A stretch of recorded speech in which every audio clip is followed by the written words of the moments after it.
মসজিদ বা মাদ্রাসা কমিটিতে কিছু এমন ব্যক্তি থাকে যারা শুধু কম বেতনে ইমাম আর মুয়াজ্জিন ইমাম খুঁজে।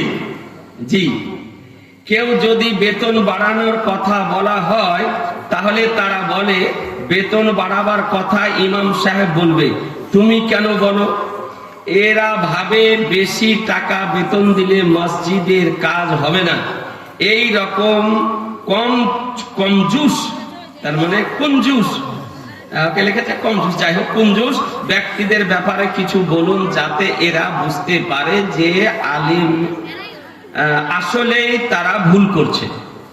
দেখুন, যারা মসজিদ মাদ্রাসা কমিটিতে আছেন তাদেরকে অনুরোধ করব, টাকা ইমাম এবং মুয়াজ্জিন এবং মাদ্রাসার শিক্ষক এদেরকে আপনার নিয়ে একটু চিন্তা করতে হবে যে বেচারাটা আমার মসজিদে আছে বা মাদ্রাসায় আছে, আমার যেমন একটা ঘর সংসার আছে তারও একটা ঘর সংসার আছে। 24 ঘন্টা তাকে ডিউটি করতে হয়। সপ্তাহে হয়তো 1.5 দিন বা 2 দিন ছুটি পায়, অন্য কোনো কাজ করতে পারে না।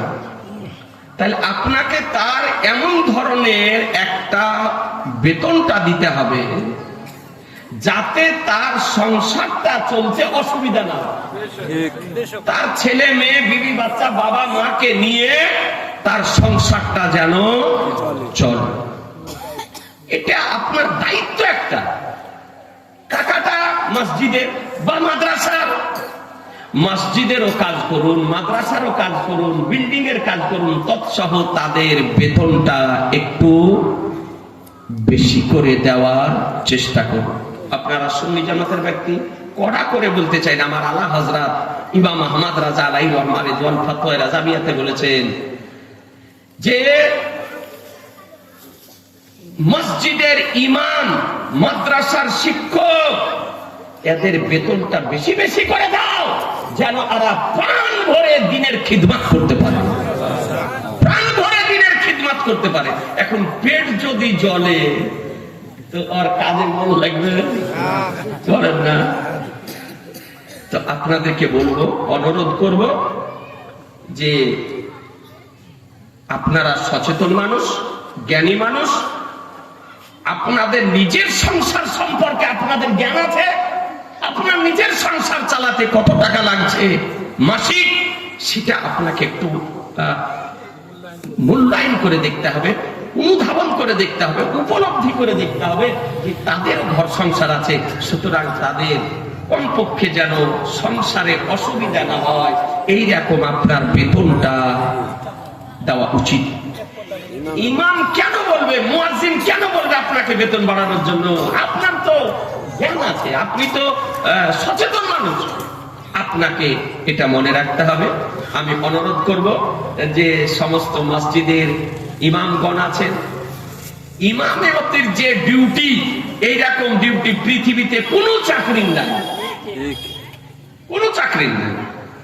আপনি রাত 12টার সময়তেও যদি একটা বাচ্চাকে নিয়ে মসজিদে হাজির যদি হয় ফুক দেওয়ার জন্য, আর যদি বেচারা ঘুমে যদি থাকে, উঠতে যদি না পারে, তো সকালবেলা ওকে হাঁকানোর জন্য আপনার বাদে লেগে যাবে যে কেন আমার ছেলেকে ফুক দিয়ে দেয়নি।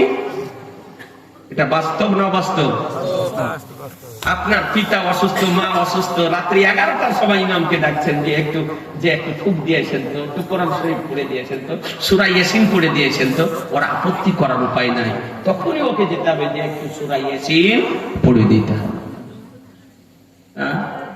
আপনার নামাজ পড়ার কাজ, কবর জিয়ারত করতে যাবেন, ওদেরকে নিয়ে ছেলে মেয়ের বিয়ে দিবেন, তাদেরকে ডাকবেন, জানাজা পড়তে তাদেরকে ডাকবেন, যাবতীয় যে সামাজিক কাজ, সমস্ত কাজটা একজন ইমামের উপরে নির্ভর করে।